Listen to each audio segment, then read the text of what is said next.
It was around the beginning of the 19th century that of a famous German chemist attempted classification of the known elements. It was none other Dobereiner who did so.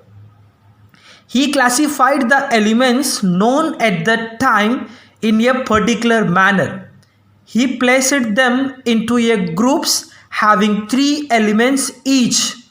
Do you think this group of three will have its elements arranged randomly? Of course not. What the unique way of placing these elements then? It's simple. Dobereiner arranged the set of three elements in such a way that the average of atomic mass of the first and third element in the set give him the atomic mass of the middle element. In simple words, the atomic mass of the second element will be approximately equal to the average of the atomic mass of the first and third element. Let's take an example to understand this better. One of the triads he suggests was that consisting of lithium, sodium, and potassium. The atomic mass of lithium is 6.9, while that of potassium 39. So if you take their average, what would you get?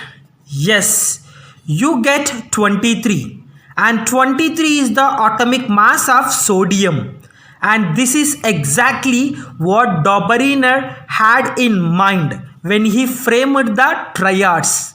However, this is not perfect method of classification because not all elements follow this principle when arranged in triads. Also, when Dobereiner had put forth this system, only a few elements were known to him. With the discovery of new elements, this system of grouping elements didn't really work. After grouping the elements in a series of three, there came a system in which elements were grouped in series of 8. Yes, this system was put forth by an English scientist named John Newland in the year 1866. There were around 56 elements that Newland could group. He simply arranged the elements in an increasing order of their atomic masses. At the end, he realized that these could be grouped such that every eighth element resembles the first.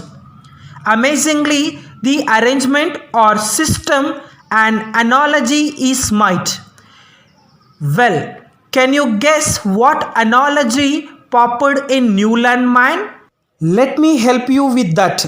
These are like octaves. Yes, octaves found in music. In case of octaves, we find that every eighth note is same as that of first one.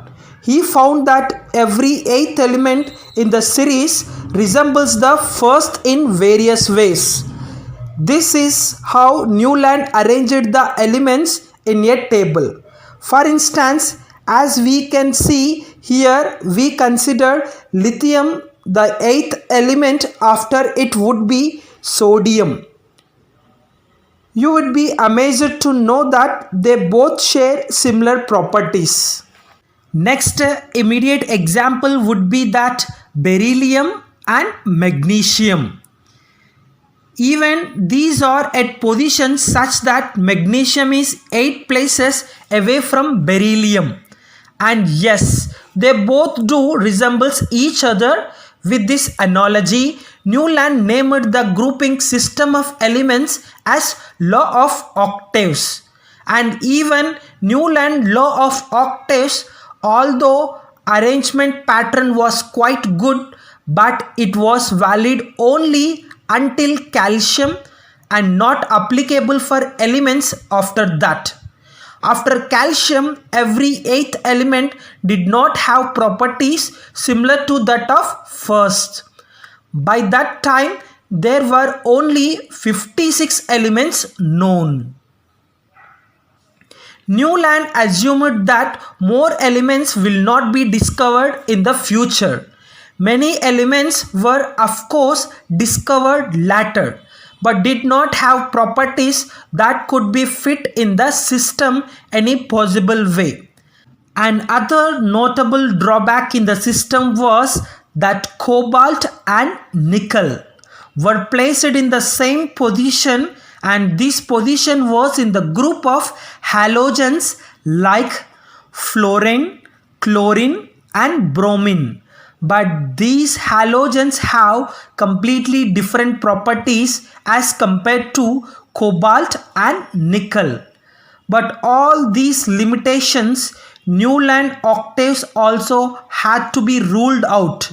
Later, there came a proper well-defined system which was put forward by a famous Russian chemist called Mendeleev.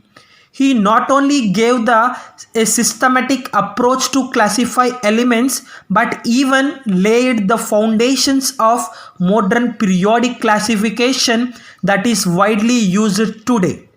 Let's have a detailed look at the periodic classification of the elements as presented by Mendeleev in the next video. Thanks for watching the video.